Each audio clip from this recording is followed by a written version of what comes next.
Do you see a day when a physical newspaper is no longer available? Do you actually read every newspaper? I try to read every newspaper. Yeah, I do.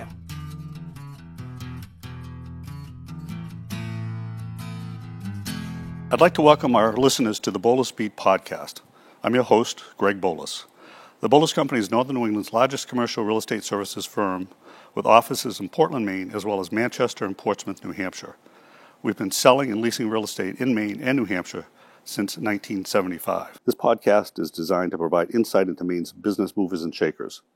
And speaking of business leaders, I'd like to welcome Lisa DeSisto to the Bolus Beat.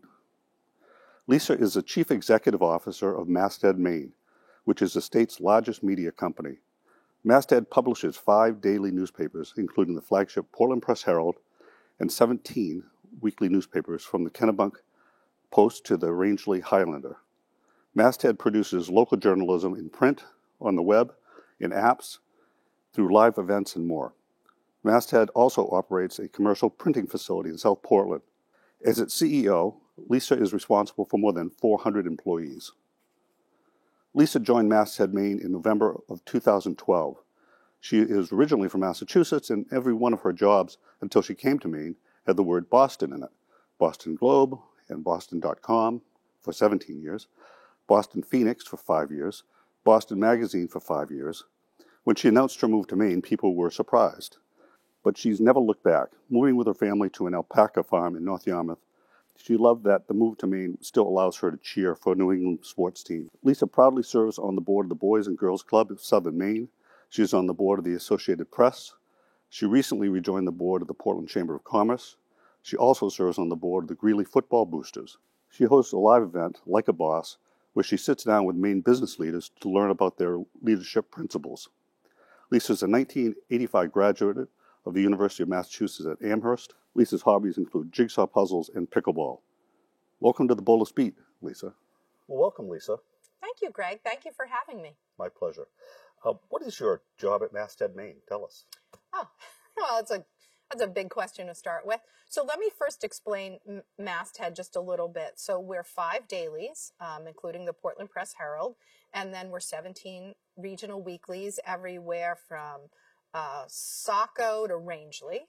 And then we also have 3 primary websites that are part of our company. So I'm the CEO of Masthead, so I'm really responsible for the business operations and to make sure we run a profitable business so we can produce journalism for our readers. You've been doing this for a few years.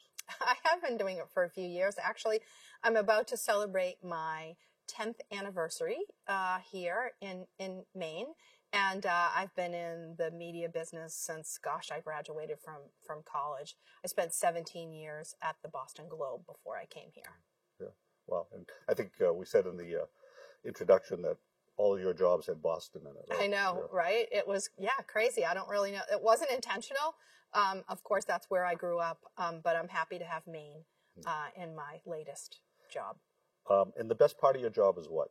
I think there are 2 things. I love the variety of it, right? So it's everything from being out in the community, being part of the community, to doing business strategy to figure out what the future is going to look like for us. So I love that part of it.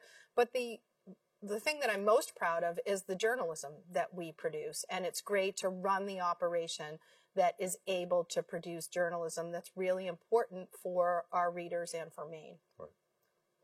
And the worst part of your job? I'm going to ask that question. The worst part of my job.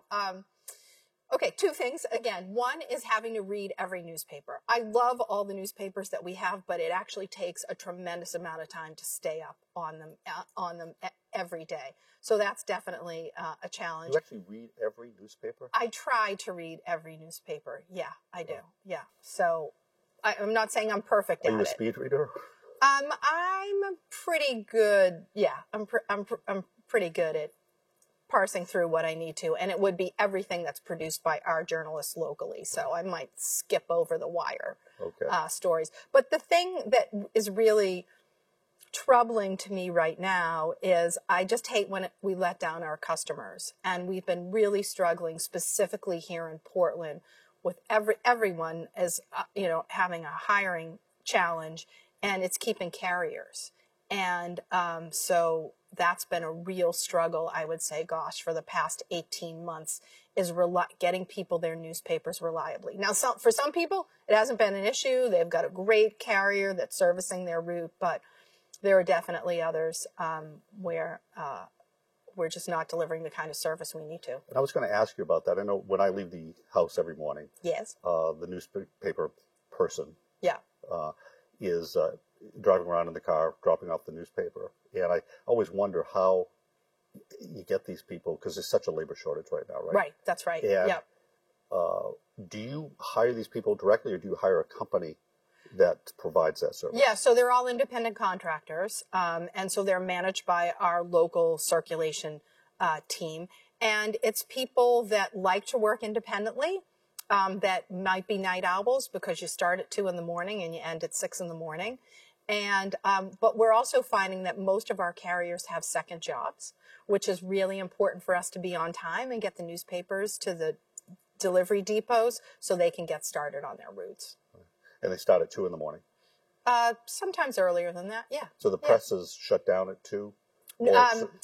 Oh, Greg, we have so many different deadlines running through the course of every night because we are printing. We also print the Bangor Daily News. So every night in South Portland, we're printing all six of the dailies for the state. So the deadlines start from, let's say 7:30 and run till midnight. Right. And you don't own the Bangor Daily News, but we do don't. The printing, they contract out to you. That's right. They're a commercial printing customer of ours. But I would say one of the things I love about Maine is just the collaborative nature of things. There are places, especially up on the mid-coast, where we deliver some of their papers or they deliver some of our papers. So it's very, very collaborative. And is it unusual to print another company's paper in the industry? Or that's been a trend that's been happening, I would say maybe for the past 20 years, where it's either you become sort of a printing hub or you outsource your printing.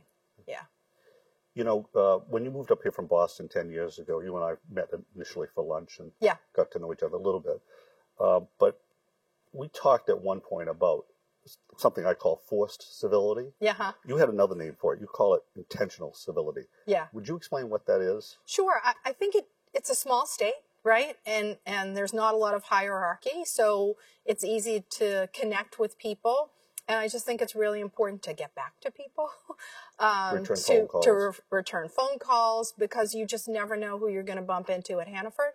This happens to me all the time. I'm at Hannaford and I see someone and I'll be like, oh, is that someone that works like at the Sun Journal, or is that a customer of ours, or is that someone that I know from my son's school? So you just you always have to be on your toes and be kind to people. There's actually one benefit during the pandemic was when everyone was masked up, I could get out of Hannaford without running into a lot of people. Right. Just keep your eyes down and get your groceries.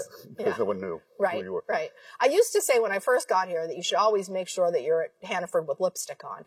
But, just so that you look good. But now, totally let that go. That would not work for me. No, it wouldn't work. I what we're talking about, I call forced civility. Yeah.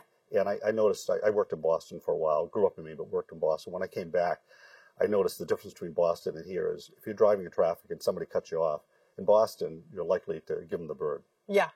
In Portland, you can't do that. Oh, you might know them. You can do that, but 10 minutes later, you may be riding up in the elevator with them. Right. This person who you insulted. Yeah. Or it might be the coach of your kid's soccer team. Right. That's right. Or it might be a guy who comes in the office in the afternoon later for a business meeting. Mm-hmm. So I'm a little cynical. I call it forced civility, where you have to kind of be very polite because you just don't know who you're going to be doing business with. Yeah. And in terms of returning calls, we tell our people all the time, return calls within 24 hours, return emails within 24 hours. Right. A, it's polite, but B, that person who is making an inquiry into your company could be a customer. Sure. Down the road. So it's smart business. It is smart business. And it's also just humanity and kindness, right? Right. Absolutely. More of that. So you do a lot of volunteer work. Can you tell us a lot about that, or a little bit about that? Sure. Yeah. One of the things when I first got here, I got a call from Jim Costello whose family owned the Sun Journal at the Times, and he said, "Oh, you need to become part of the Boys and Girls Club," because Maddie Corzin, whose family owned the newspapers, Guy Gannett's granddaughter, I guess Maddie is, she was the one that got me involved. So it's sort of this like newspaper legacy thing that there's always someone on the board from a newspaper company at the Boys and Girls Club. So I've held true to that, and I've been a part of that organization, I don't know, for the past 9 years. And the work that they do is really important, having an impact on kids. The Boys and Girls Club is so much more than sports. There's all sorts of educational opportunities and for the kids to be part of music, arts. So it's a really great space and needed more than ever. Yeah, it's a great organization. It is. No question about it. You have a series called Like a Boss. Yeah. And I think you do it quarterly, and it's live. And you interview CEOs of various companies. Yeah. And you told me that David Green was one of your guests who really stood out. Why? And by the way, David Green is president of Colby College. Yeah. So it's been a great opportunity for me to get to sit down and meet leaders of other Maine businesses. And I always have a pre-interview with people, and I learn so much about them and about their management style and the principles that drive them. So I pick up something from every single one and try to bring that back in the live interviews. We've been doing it for about 5 years now, and it's really just part of our overall strategy in adding live events to the mix that we offer. And when I sat down with David Green, one of his principles is always start with yes. So it's just a mindset. If someone comes in with an idea, don't immediately jump down their throat with the 5 reasons why you can't do it, but start with really having this this desire to make it happen. And it really is just such a positive mindset. And I'm sure you've seen that before with people say, oh, we tried that before, or that didn't work, or there's no way we can do this. But if you really start with yes, it just opens up the potential. And if you're in a meeting and you start with no, I mean, that meeting goes nowhere. Exactly. And if you ask the question, hey, listen, this is a tough assignment. Let's figure out how we can do it. Yeah. Not all the roadblocks. That's right. It makes a difference. Yeah. It's pretty simple, but it's powerful. Absolutely. As chief executive of the newspaper, do you ever get approached by influential people in the community, politicians, we won't name names, who try to alter a story that they know is coming out that might be detrimental to them? Yeah, I will say in the 10 years that I've been here that never happened. That's never happened. I think most people understand the separation between the business side of the operation and the newsroom, and it's impossible to influence it. And I'm surprised that people haven't even tried, but that's great that they don't. Yeah. In fact, when I was interviewing for my job here, the then editor of the newspaper, Cliff Sheckman, the first question he asked me was, so you're approached by a leading advertiser who knows there's a story coming out about them. What do you do about it? And I said, I do nothing about it. And I, explain the fundamental principles of how journalism works to the customer. So, but believe me, you open the paper some mornings and you're like, oh gosh, that's going to be a problem. But it is what it is, and we're proud of what we do. You must get some complaints after the fact. Yeah, I've heard from folks now and again on things, especially if people feel like they weren't treated fairly. Right. And I'm happy to hear anyone out on that. A lot of people in the country consider media left-leaning. How does the Portland Press Herald and the related papers view itself? Mm-hmm. And is it left-leaning or right-leaning or what? Well, that's a really polarizing topic, I guess, and we've seen that happen over the last several years, that the media can be accused of being biased. But there are a couple different ways to look at it. On our opinion pages, where we have our daily editorial and op-ed pieces, the editorial produced by the paper's editorial board, we do have, I would say, a reputation for taking a little bit more of a left stance on a lot of the issues, but the editorial is supposed to have a position, so that is true. It's it doesn't bleed over into our news coverage. Now, some people will say, well, aren't you biased by the stories that you select? What's on page 1? What's on page 2? But our editors have solid news judgment, and everything is based on their reporting and editing and sources. So we really try to make sure that everything is factual.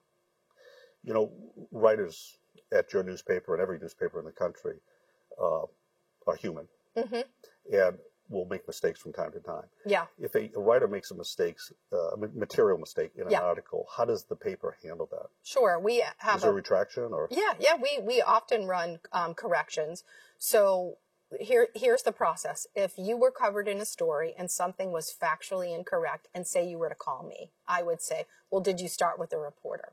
And so the process is that you would start with the reporter, and if you feel like you didn't really get anywhere and you still have a concern about what was printed, then you'd go to that person's editor. So those are the people that are making the decisions and reported on the story. So it really starts with them, and very seldom does it escalate to the executive editor or to my desk. And then if there is a correction, where does it appear in the paper? Often they run on page 2, in print, and then I don't know the answer to that question as to where they run online. I probably should, but I don't. We also have the replica edition, we call it the e-edition, which looks exactly like the newspaper. Yep. So if you subscribe to the newspaper, you get access to that. We have thousands of people that read that every day, and they would see the corrections on page 2. And does that get updated during the day, or is that just once a day? The e-paper only gets published when we go to press, right? So it's the latest version of the printed newspaper, but then the website is updated throughout the day. Yeah, throughout the day. Yeah. Lisa, I've read you put really strong women in senior positions on both the editorial and the business sides of Masthead, Maine. When hiring, do you look to fill senior positions with women, or do you look for the most competent person, whether that person be male or female? I look for the person who's the most competent for the role. But I do think it's important to have diversity in your workforce. And by diversity, I mean race, I mean gender, I mean age, I mean perspective. I think that really contributes to just having a vibrant, robust staff that can really learn from each other and other people's positions. So, and also at the newspaper, we have such a wide variety of roles, from manufacturing, because we're printing and assembling the newspapers, to advertising sales, to finance, to the newsroom, to digital development. So it really requires a group of people with lots of different skill sets that can also collaborate and work together. Collaboration is huge. Yeah, it really is. And culturally, collaboration is a challenge, right? Sometimes it's easier to just put your head down and get the job done, but we have so many resources to support people and help them expand their skill sets, and also the impact of our journalism as well. So we're continuing to find the best ways to work together. With so many dailies and the websites and the Sunday paper, how do you manage it all? I mean, seriously, you got 400 employees plus. Yeah. You must have a cast of thousands who help you, or? Yeah, I wouldn't call it a cast of thousands. The senior leadership team is 12 people. So everyone in the organization reports up to one of those 12 people, and they're really, really strong leaders who take care of what needs to get done. So as someone that came up through the marketing side of things, I was always involved working with other departments. But as the leader, it is a challenge to lift yourself up and stay out of the details. And it's something I work on every day. The two things I work on every day are interrupting people. I'm so terrible about that. Every day I think about it as I continue to interrupt people, and then also trying to stay out of the details and staying focused on the bigger picture. Yeah. Because that's really what your role is. Yeah. You don't want to get mired in the details. Yeah, I have been known to occasionally deliver a paper route. And we went through a period where we were down a lot of carriers, and many people on the staff delivered routes. And I will tell you, I learned so much about how things work. Sometimes it's easy to sit at the top of the organization and make decisions and not really think about the impact that is happening on the ground. And when you do that, when you roll up your sleeves and participate like that, it gives you a whole fresh perspective. Yeah, and it must have been a little bit fun too, I would imagine. You know, after the first 100 papers, it wasn't fun. Yeah. And how many days did you do that? Oh, I don't know. I did it for a couple of weeks, and I actually did it with my husband. And yeah, I don't. And you're still married? Yeah, we are still married, but even after that. it was tough to recover from that. And only to really reinforce, it's a really difficult position, and it takes special people to be able to do it 6 days a week. Yeah. You know, I read online, or when I read an article online, Yeah. one of my favorite parts is after I read the article, I go down to the comments section and see what people have to say. Yeah. Sometimes they're spot on, sometimes they're not. But oftentimes it says comments not enabled for this article. Yeah. Why is it for some and not others? Yeah. So there's a long history to that, and I appreciate that you like to read the comments, because I do not like to read the comments. Sometimes they do add to the conversation for sure, but our web team and the editors make decisions story by story as to whether they want to enable comments or not.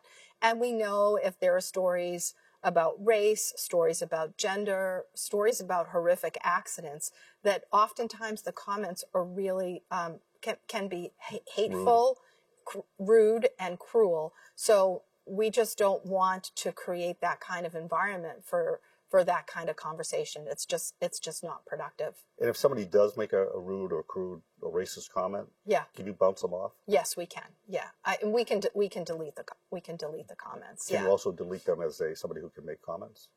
We certainly can block people. Yes, we can. Now, on our websites, the only people that can comment are paying subscribers. So we do know a little bit about them. But honestly, this has been a conversation that's gone on for years, and we go back and forth on it. Some newspaper websites have completely disabled comments and don't offer them at all. Some of them just make it the Wild West and put, comments available on every story. So we're trying to walk, a fine line with what we're doing right now.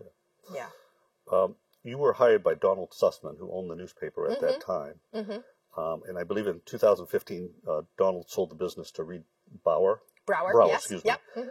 What was that transition like? Yeah, it was actually pretty seamless. Donald was a remarkable owner. He was in it because he believes that a strong community needs to have a strong newspaper, and is a defender of democracy. And that's why he really rescued the newspaper. I guess it was 2011 to 2012, which is when I came in. And we had a conundrum where the printing press that we had at the time the technology was Flexo press, and the materials needed to operate it were very, very expensive, and there was only one or two companies in the whole world that made the plates for the press. So we knew that we needed to invest in a new press, and by Donald selling the company to Reed, we were able to make that transition and invest in a new printing press, which then enabled us to save over $1 million a year in materials. So really, by Donald selling to Reed, it enabled the newspaper to be even stronger. I will say both of them have been remarkable bosses because they're completely hands off. Never heard from Donald, never hear from Reed about things, and they let the people that have the skills and the experience run the operation. Yeah, that's my philosophy. Hire the best people you can and get out of the way. Yeah, right. But that was going to be one of my questions, whether the owners ever call you up and say, hey, listen, go a little easy on so-and-so, or why aren't you coming down on this guy as a crook, or whatever. You don't get that? No. I really feel so much gratitude toward the trust that they both put in me to run the operation. And we have a really, really good team. I'm sure that happens at other newspapers, though, where owners, maybe you don't have any experience with that, but where owners try to influence what's going on. Well, I think if you look at the history of newspapers, you will see that the owners did play a stronger role, certainly in editorials, right? So, yeah, I think historically that's been true. I mean, I'm talking going back to Paul Revere and Ben Franklin. Well, what they call it, yellow journalism way back then? I'm not sure. sure about that. No, okay. But yes. Question for you. For a long time, print was the way the news was delivered for a very long time. At some point, digital began, and I believe has surpassed print media as readers' source of their news. Any statistics on that? And do you see a day when a physical newspaper is no longer available? That is a multi-layered question, Greg. So let me see how I can break that down. So we're here in Maine, one of the oldest states in the country, and we have a lot of loyal print readers, people that love to get the newspaper. It's part of how they get going every single day. Ironically, at the start of COVID in 2020, we stopped printing the Monday newspaper. But that was part of when we were doing our budget planning for 2019. We're always looking at ways, how can we preserve the journalism? So we come up with different strategies and ways to adjust our business so we can keep our newsrooms the size that they are. So one of our expense saving strategies was to go digital only Monday. So we still produce the paper, but in e-edition only. So we saved all the newsprint and the delivery costs for Monday. We looked at Monday, and because a lot of other newspapers are doing this and they've eliminated Saturday, but we know how important high school football is in our community, so we couldn't take Saturday away. Monday was the least profitable of all of our days, so there was not much to risk by going digital only Monday. I still run into readers that say, I'm so mad at you still for Monday, but I get it. I get why you did it. Please don't take away any more days. So one of the things that's always been on my mind is what is the right cadence to the print digital transformation. So we're sticking with our 6 days, but we've worked really hard to grow our digital audience. And when we took the Monday physical paper away, that forced a lot of home delivery customers to say, oh, let me figure out how to get digital access because now I want to read the Monday paper. So before people would say, oh, well, I get the paper 7 days, so why would I connect my account online? So that really accelerated things for us.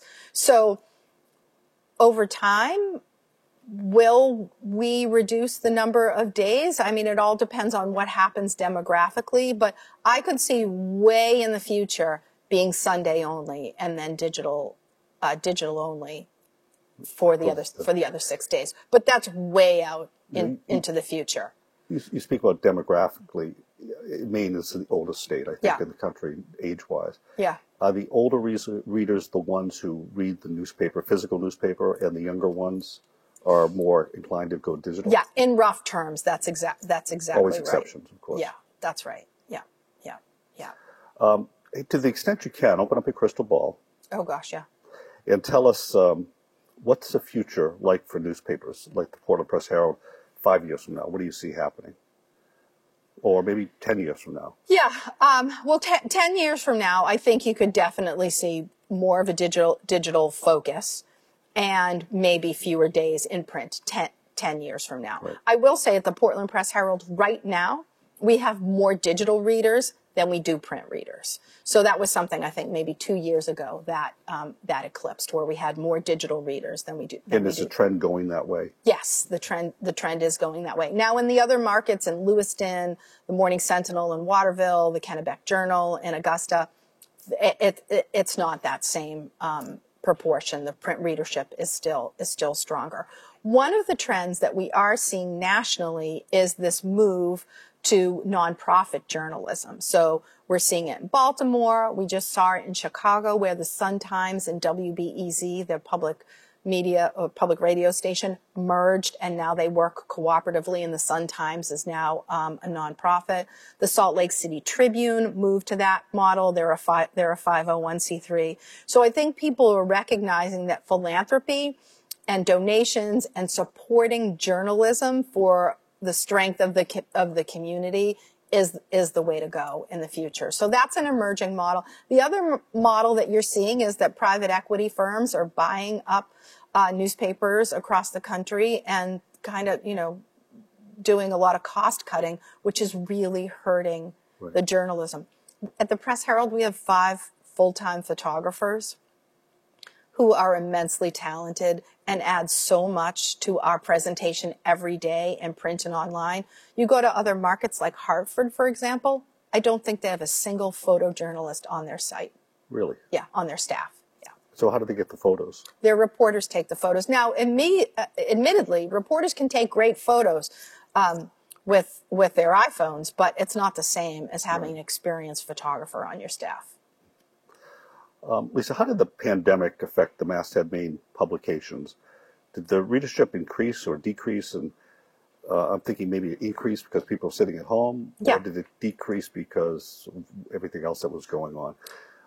Yeah, so our readership definitely increased at the start of the pandemic. People wanted to see day by day what was happening, and we were producing the latest information for them. So we saw our digital subscriptions specifically really skyrocket during that time period.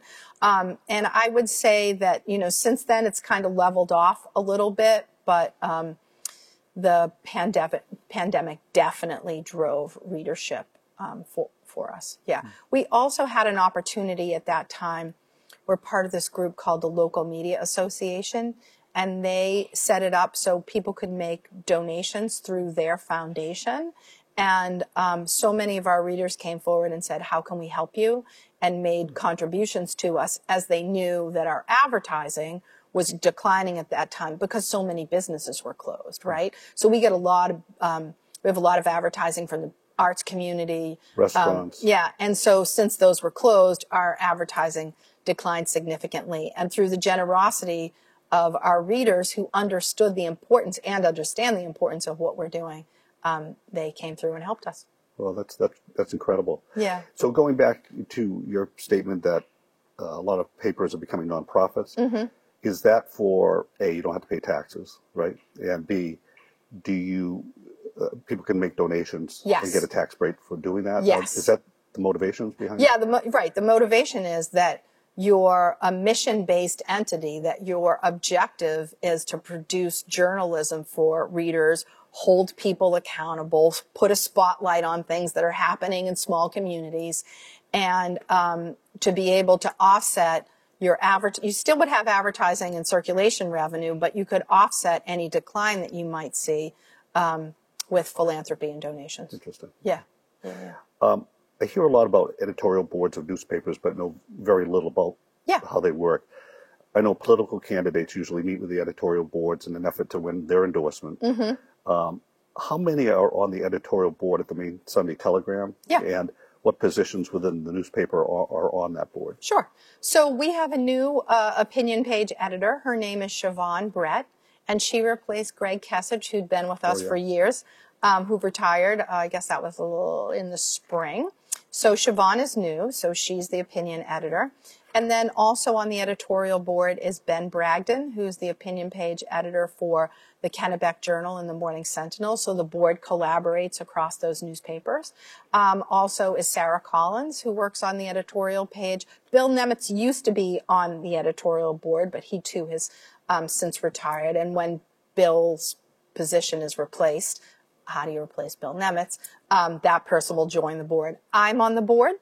And Steve Greenlee, who's our executive editor, often sits in to talk about topics that we may want to cover as a board, but he's not a voting member of the board and doesn't play a role in the creation of the editorials. It's just more that connection with the newsroom, if that makes sense. So the editorial board, we meet once a week. We talk about the topics that are hot, and Siobhan and Ben are really the two that craft the editorials on behalf of the board, but everyone on the board has input into it. And when you endorse a political candidate, is it a vote in majority rules? Or?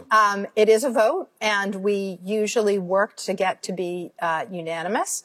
But I will tell you, and we're working on our editorial or our comment on this right now, that we're no longer going to endorse candidates. We don't think... You don't like any of them? No. That's a problem. We love them all. But we don't think it's really helpful to endorse candidates. We're going to talk about the issues. We will give a position on the referendum questions here in Portland, and we'll continue to give a position on referendum questions, but we're no longer going to endorse specific candidates. Is that effective now or after? Oh, that's effective now. In fact, Siobhan probably is working on our explanation of why we're not doing endorsements anymore. That's going to run in the paper within the next couple weeks. Lisa, inflation's been on the rise this year. How's inflation affecting your business? Well, it's definitely hurt us on the expense side, right? So newsprint has gone up dramatically, and part of that is shipping, right? I mean, at one point we were so worried that we weren't going to get a shipment of paper from Canada. We had to have like a panic meeting on what we were going to do if we ran out of newsprint.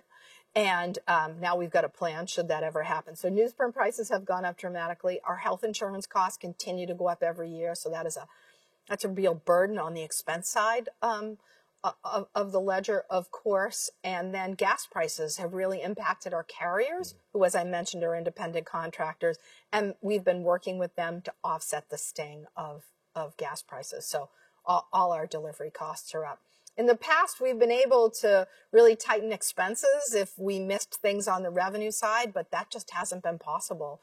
Oh gosh, our utilities have really increased. It's really hard It's to a tough be. year for costs. Yeah, it is. Yeah. And so what's the main Sunday Telegram cost? And I subscribe to the digital, so I don't know what Wonderful. the paper costs. Yeah. But is it, how much is the main Sunday Telegram? Yeah, so actually on August 1st, we just increased the price of the main Sunday Telegram really to help us offset some of that newsprint increase. So the main Sunday Telegram is $4.50 and the daily paper is $2.50. It is expensive to purchase it at, a single copy at a retail store, which is why getting a subscription is the way to go, Greg. Lisa, There's so many benefits. Always a salesperson. Well, ABC, always be close. Reed Bauer, who is the owner of the paper now, lives Yeah. in Maine and owns Masthead, Maine. Yeah. And in your opinion, how important is it to have a local ownership versus somebody who owns the paper from far away? I think having local ownership, independent ownership, is really great for our newspaper, for our state, and for our readers. A subscriber called me. She told me that she had out-of-town guests, I think from Columbus, Ohio. And one of their favorite things to do was to read the newspaper every day because they thought the quality of our newspaper for the size of our market was absolutely remarkable. And when they thought about the newspapers that they had at home, they just paled in comparison. So having people that have the journalism at the forefront really is to the benefit of the community. Yeah. And when you live in the community, you care about the community, and I think that makes a big difference. Yeah, I agree with that totally. Yeah. Now, your workforce is unionized. I didn't realize that, but it's unionized? Oh, yeah. So we have 4 different unions that work at Maine Today Media, which is kind of a subset of Masthead, Maine. The Portland News Guild is the largest. That's the reporters, the photographers, our salespeople, and also the folks that work in distribution. So that's when the newspapers come out of the press room and all the inserts get assembled into the different parts of the paper and then go out the door. So our distribution staff is. And then we have smaller units. Oh, and the press operators are in a separate unit. And then we have a unit at the Morning Sentinel and one at the Kennebec Journal. And I would say that we have mutual goals, right? We want the company to be successful, to support our employees and their families for the long term. So I think we've built honest, strong relationships because we're really in this together. And you've never had a strike, as far as I know. Not to jinx it, but no, we haven't. Which is great. We haven't. Yeah, that says a lot. Yeah. Years ago, and you touched on this earlier. Years ago, you had a huge printing press in your facility out on Gannett Drive in South Portland. That area that is where it housed the press is now offices. Yes. So, how much smaller is the press now, the printing press now versus then? Yeah. And where'd you put it? Yeah. So the building at 295 Gannett Drive is a massive space. And again, the press that I talked about, the Flexo press, was massive. It was 3 stories. So printing technology has improved, and honestly, the floor space or the square footage that we need to operate the press is much smaller. So we put it in another part of the facility, and we transformed what then was the press hall into, we call it Gannett Hall, into office space. So the entire Press Herald newsroom is in there.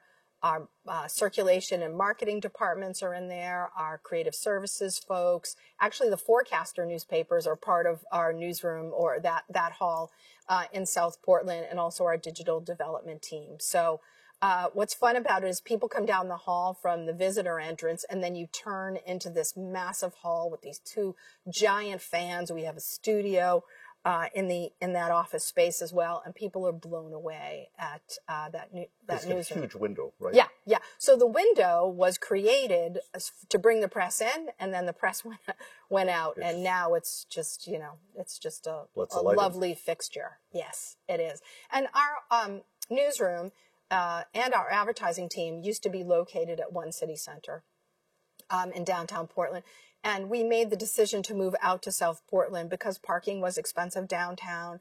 And we are in the journalism business, right? We're not in the real estate business. So I know you are, Greg, and I hope that's not anti your industry. But it was important. It was important to us to be able to save that expenses when we already had that facility. Parking's very expensive. It is expensive. We have unlimited parking there, and it's great, although there are a couple people that still lament the loss of all the lunch choices. Yeah. There are some out near the main mall. There are plenty of good ones. But hard to walk to from where That's right. Yeah, that's right. You do it. You have to get in your car and go. Lisa, can you explain to me the difference between the editor of the newspaper and the publisher of the newspaper? I'm a little confused on all that. Yeah. And where does Bill Nimitz, who was a former columnist, fit into all of that? Sure. It's funny because everyone thinks I'm the editor of the paper, including my mother, right? So people just don't understand the roles at newspapers, and that's okay. So really the publisher is the CEO, the person in charge of the operation. And then the editor is the person responsible for the journalism and the editorial content. The editor reports to me, but I am not involved in what goes on page one and what stories we're covering. The role that I play as publisher is I do sit on the editorial board and play a role in the editorials that run in print and online.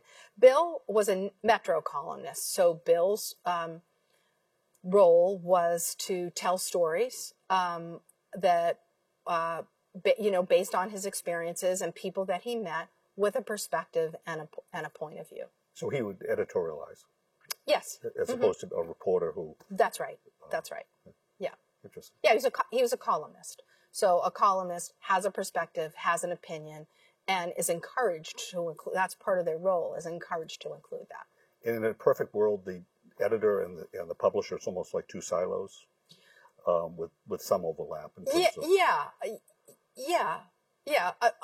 Obviously, like the advertising part of our business never gets involved in our news coverage. So it's my responsibility as a publisher to keep those things separate. And everyone that works at our organization really respects the foundation on which we're built. So there's never any conversation or temptation to blur those lines in any way. Right. And Lisa, to close things out. Oh, yes.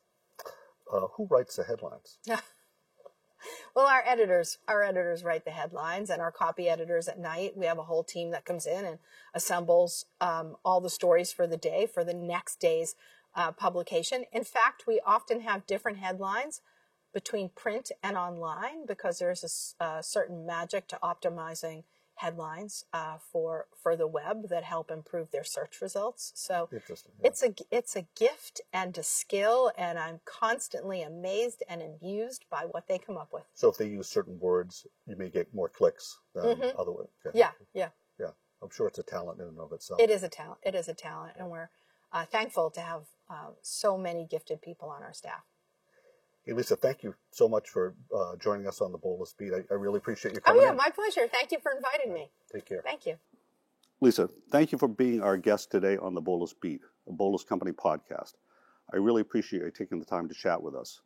You can learn more about Lisa and Masthead Maine at the company's website, which is masthead.com. ME/. Also at pressherald.com. And on Facebook and Twitter at Maine Lisa D. And on Instagram at Maine Lisa D. And if you'd like to learn more about the Bolus Company, please be sure to visit us at www.bolus.com. You can also find us at the Bolus Company on Facebook and LinkedIn, and at the Bolus Co. on Instagram and Twitter. And lastly, if you want to know the secret to owning real estate, it's pretty simple. Just be sure to outlive your debt.